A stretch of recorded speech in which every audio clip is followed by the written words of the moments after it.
Bonjour, bienvenue dans les studios de Batijournal TV.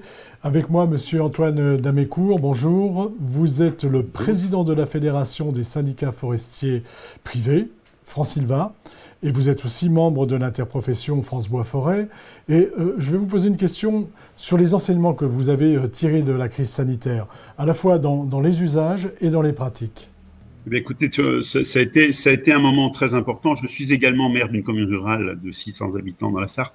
Et donc, on a pu remarquer d'une façon générale qu'il y a eu un vrai retour des gens vers la nature. Les gens se sont posés des questions. Et donc, je pense que même sur la consommation du bois, on se rend compte qu'il y a eu une baisse de 17% des importations de bois construction, alors qu'on a construit plutôt autant que d'habitude. Donc, c'est la preuve que on va consommer plus local. Donc après, pour nous, les propriétaires forestiers, on sait bien que nos forêts sont très suscitées en matière de sport, de nature. Donc il faut absolument qu'on travaille ça de plus près pour regarder dans quelle mesure on est en mesure de les accueillir en forêt, parce qu'on ne peut pas accueillir de façon libre.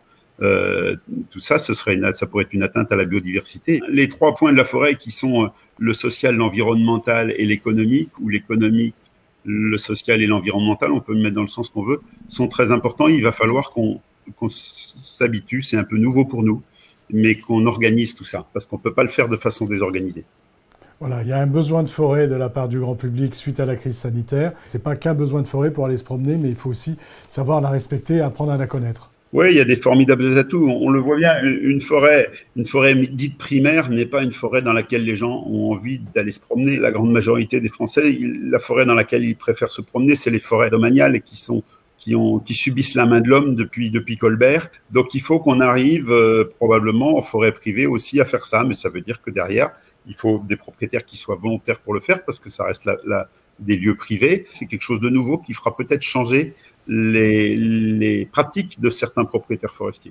Et en tout cas, nous, Francilva, on les accompagnera parce qu'ils auront besoin, aussi bien au niveau juridique que d'organisation, ils auront besoin d'aide. Merci à vous d'être venu dans les studios de Batijournal TV pour nous parler de balade en forêt.